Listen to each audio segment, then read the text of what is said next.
Hola a todos, hoy les vamos a presentar Cronopio, un emblema del ideal revolucionario de Julio Cortázar. Este pertenece al nivel 3 de talento de lengua castellana en canto de las letras y está conformado por Gabriela Pacheco, Cristina Silvera y mi persona María Ojea.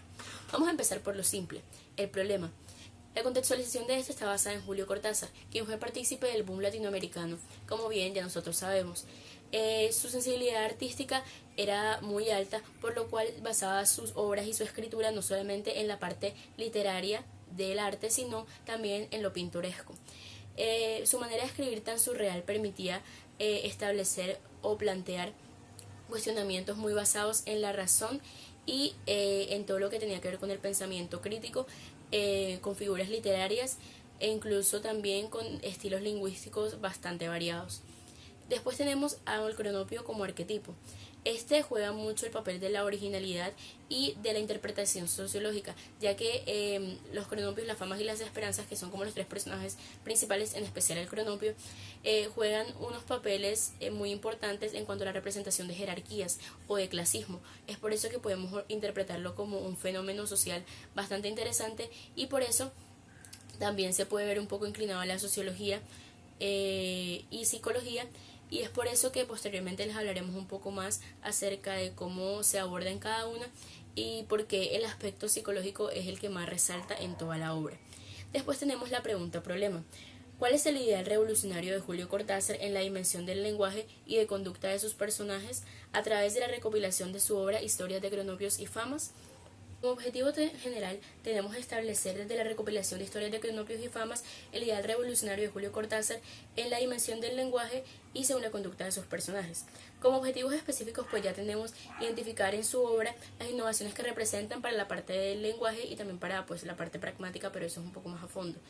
Describir el carácter revolucionario del cronopio mediante la subversión de la conducta, ya que el cronopio es como el personaje, como el nombre de nuestra investigación lo dice, emblemático, puesto que representa incluso el mismo Cortázar y aborda en él y en su propia personalidad todo lo referente a la psicología humana y cómo esto podría servir para encasillarnos en cierto tipo de pensamiento o comportamiento.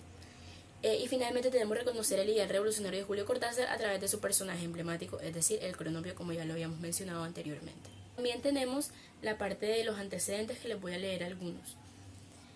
Peralta Ochoa T. 2011, Cronopio, Juego y Carnaval. Estudio sobre la figura del cronopio en la obra de Julio Cortázar. Ralón Laureano, 2015. Fluir entre las obras, un análisis ontológico existencial del ser cronopio. Revista Cifra, Nueva Julio, diciembre de 2015, número 32, página de 5 a 9, nueva etapa. Ahora pasamos al capítulo 1, donde tenemos primeramente al cronopio y su origen. Y bueno, Historia de Cronopios y Famas fue una obra publicada en 1962 claramente por la autoría de Julio Cortázar. Esta con una narrativa surrealista y en medio de ella se utilizaron recursos literarios como bien lo son las metáforas, el sarcasmo, entre otras figuras, para apelar al humor corrosivo muy característico del movimiento surrealista. Aquí tocó temas como rutinas y también acciones de la vida cotidiana para poder así ahondar psicológicamente en ellas a través de todos los recursos pues literarios anteriormente mencionados. Esto también está muy relacionado con la segunda parte, que iría más ligada al contexto histórico del cronopio.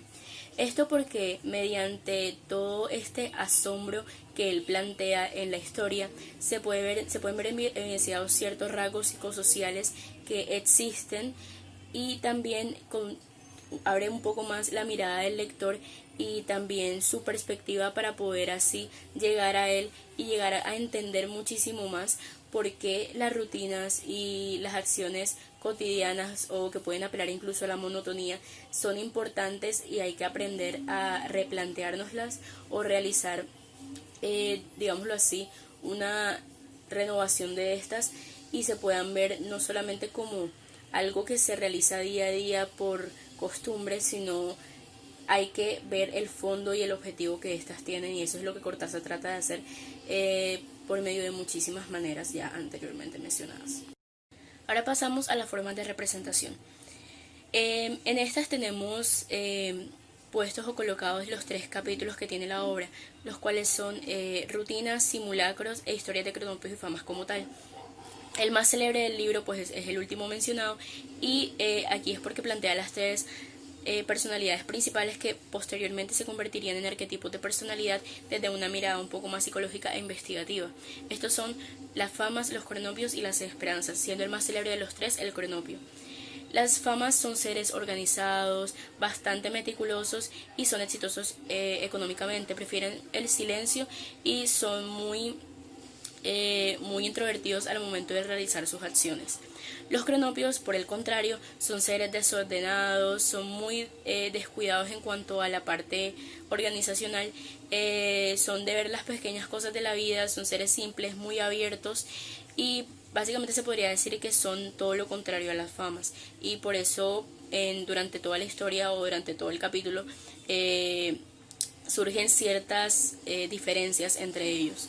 Y por último tenemos a las esperanzas, quienes son seres apáticos, no tienen objetivos y en caso de que tengan alguno muy pequeño no luchan por conseguirlos, puesto que provienen de la clase marginal y no requieren, según ellos, pues tantas expectativas, por lo cual, por decirlo así, se rindieron a la vida o a la cotidianidad de esta. Ahora tenemos la sección del autor, Julio Cortázar.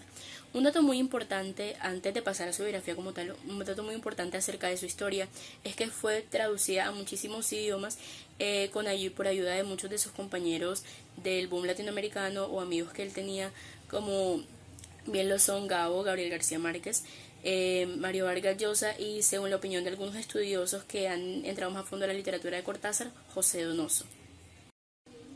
Ahora ya tocando un poco más los datos biográficos, tenemos que Julio Cortázar nació en Bruselas, Bélgica en 1914, esto en medio de la Primera Guerra Mundial y es por eso que su familia luego buscó refugio en Suiza y digámoslo así, se quedó ahí por un largo periodo de tiempo. Luego tenemos como otro dato muy interesante acerca de él, que es que ya a los 9 años tenía su primera novela escrita. En 1935 empezó su carrera en la Facultad de Filosofía y Letras y se llegaron a conocer algunos de sus sonetos de Presencia en 1938, que publica bajo el seudónimo de Julio Denis, antes de que se pudiera conocer su nombre real, que claramente es Julio Cortázar. Algo de resaltar de Julio Cortázar es que es una persona que no se encasilla en un solo género y tampoco en una sola forma de escritura. Es por eso que él tiene una miscelánea, se podría decir así, llamada Almanaque, en la que mezcla diferentes narrativas, diferentes estilos y se puede ver muy marcada toda su experiencia en el ámbito literario. También como dato interesante tenemos que en los años 40 tuvo que abandonar su puesto de profesor o docente en la universidad y así empezó con la publicación de artículos. Luego, cuando ya consiguió el título de traductor de inglés y francés, pasó a trabajar como traductor de la UNESCO, puesto que le duró muchos años y que tuvo bastante relevancia para su carrera, no solamente política, sino también literaria en sí misma. En 1951 comienza, por así decirlo, su exilio y empieza a viajar por diferentes partes del mundo, lo que lo inspira y lo lleva a ampliar su ubicación literaria, no tanto física sino literaria, pues ahonda más en diferentes espacios al momento de escribir. Por ejemplo, el surgimiento de la palabra cronopio se dio en un concierto en el que él estuvo y cuando se dio un descanso en medio de él empezó a mirar mucho el escenario y pues se le ocurrió la idea de unos globos verdes al fondo y de ahí empezaron a deformarse, convirtiéndose en algo así como un ser o un personaje. De allí la idea, no tiene nada que ver con, como muchos especularon antes, el prefijo cronos ni nada de esto, sino más que todo es por la inspiración que le causó estar en uno de estos conciertos y la imaginación. Julio Cortázar realizaba mucho énfasis en la parte psicológica, cosa que pues ya hemos venido hablando durante toda la presentación, y a la parte irónica. Es por eso que muchas personas deben aprender a no tomar sus obras ni su manera de escribir tan literal, puesto que utiliza muchísimas figuras literarias y no solamente estas, sino recursos lingüísticos también para poder dar a entender su punto y no solamente quedarse en algo rutinario o literal, sino pues ir más allá o trascender dentro de la misma literatura, y eso fue lo que él trató de, pues por así decirlo, impregnar en sus lectores en el boom, principalmente pues porque fue un fenómeno bastante conocido. Sin embargo, antes y posterior a este lo siguió haciendo. Ahora pasamos al capítulo 2. Capítulo 2. Historia de Cronos y Famas, primera parte. En esta parte, el autor expresa mediante una narrativa surrealista sentimientos, pensamientos y acciones que se dan a lo largo de la vida diaria. Sin embargo, si no tienes la edad necesaria, se irán dando eventualmente. En el manual de instrucciones se comienza con la parte de lo más sencillo, y no obstante, paulatinamente se van convirtiendo en algo que podría activarse como raro o extraño. Tomando como primera referencia un suceso tan sencillo como llorar. Cortázar aquí nos dice que para llorar debemos mirarnos a nosotros mismos, posteriormente taparnos la cara con las manos, y así lograremos llorar durante 3 minutos. Y llegamos a algo muy poco usual, que es cómo matar a una hormiga en Roma. Aquí se dice que Cortázar nos comenta esto porque es la forma en que él ve correcto hacer las cosas o cómo las hace. Historia de Cronos y Famas, segunda parte. Aquí se ve la situación de una familia que se autodenomina rara. Se reseñan algunas actitudes como sentirse identificado con ellas, es algo muy complicado. Es una familia bastante numerosa que lleva una vida muy monótona. Sin embargo, esto cambia con un simulacro de una construcción de una horca en una tarima. Esta está enrejada de mampostería y de fierro. Durante esta edificación, la horca, la familia tiene que atenerse a los vecinos, ya que se encuentran indignados y reprochan mucho sobre el proyecto de la familia. Historia de Cronos y Famas, tercera parte. Se percibe una recompilación de diferentes historias relacionadas en la vida laboral y demás actividades sencillas, placenteras y llenas de mucha ironía. En el mundo laboral o material plástico se ve con un poco de sátira para demostrar que hay ocupaciones que pueden llegar a ser satisfactorias, como cortarle la pata a una araña y mandársela al ministro de Relaciones Exteriores para que renunciara, o el encantador de un espejo que se encuentra en la isla de Pascua, que depende si lo colocas de oeste a este, atrasa o retrasa la imagen o adelanta la imagen de quien lo está viendo. Historia de Cronos y Famas, cuarta parte. En esta parte se percibe la parodia de clasismo que Julio Cortázar nos exhibe con 3 personajes. Los cronopios son unos seres verdes y húmedos que son ignorantes del arte y lo asocial. Se caracterizan por ser ingenuos, idealistas, desordenados, son sensibles y poco usuales. Las famas son burgueses, rígidos, ordenados, sentenciosos y exitosos. Se preocupan por el orden y ocupan cargos importantes en la política o empresas. Las esperanzas son todo lo contrario a las famas. Son simples, desordenados, aburridos, ignorantes, rutinarios y por lo general actúan sometidos a las famas y a los cronopios. Básicamente aquí se ve como una crítica a la clase social y las diferencias que existen, ya que en esto se busca la representación humana que está relacionada con el arte y alejados de la norma social. Son entusiastas e idealistas y se puede encontrar que en la obra de Cortázar las famas y las esperanzas son lados opuestos, es decir, los cronopios son la parte media, las famas son la parte superior y las esperanzas son lo más bajo de la clase social. Vamos con el capítulo 3. Bienvenidos al capítulo 3. Este capítulo se dividirá en 3 partes. La primera, dimensión revolucionaria del cronopio. Vamos a hablar de un hecho muy importante para la vida literaria y sentimental de Julio Cortázar. Bueno, comienza todo en 1962 cuando él va a Cuba. Y entonces las causas de esta revolución cubana se vuelven muy cercanas a él, lo que ocasiona que estas influyan en su pensamiento, en sus ideologías, que de hecho se volvieron socialistas. Él escribe un relato que se llama Reunión en 1965 para Che Guevara. ¿Quién es este sujeto Che Guevara? Bueno, era un médico, político, militar, comandante de la Revolución Cubana, uno de los tantos. Y no solo Cortázar se interesó por la política cubana, sino que también por toda la latinoamericana. Él decía que era muy, muy importante la libertad de todos nosotros, los latinoamericanos. La segunda parte son las innovaciones del lenguaje y déjenme decirles, si no se han dado cuenta, Julio Cortázar fue un maestro en el género del cuento.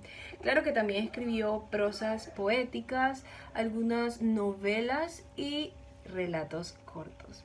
Entonces, este autor fue tan original en sus cuentos porque él tomaba lo cotidiano y lo transformaba en algo completamente diferente y desconocido para todos nosotros. Es por eso que yo les recomiendo que vayan a leer los cuentos de los cronopios y las famas, porque hay uno en especial que me llama la atención, titulado Instrucciones para llorar, así como lo oyen. Algo muy cotidiano, pero se van a dar cuenta que es muy diferente como él lo narra y el cuento en sí.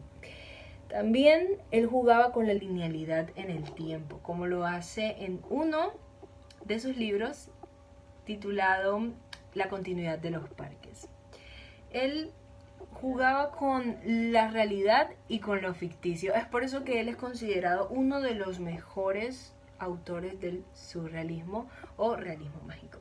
Bueno, la tercera parte y última sería la bibliografía. Nosotros nos basamos en el libro de los cronopios y las famas, algunas revistas que pueden encontrar también digitalmente, en las que nos hablaban de quién era Julio Cortázar y la influencia de la Revolución cubana en sus escritos. También algunos trabajos de la Universidad de Lima que nos hablaban del surrealismo. Bueno, esperamos que esta presentación haya sido de su agrado. Muchas gracias por su atención y esperamos que se animen a leer el libro de los cronopios y las famas.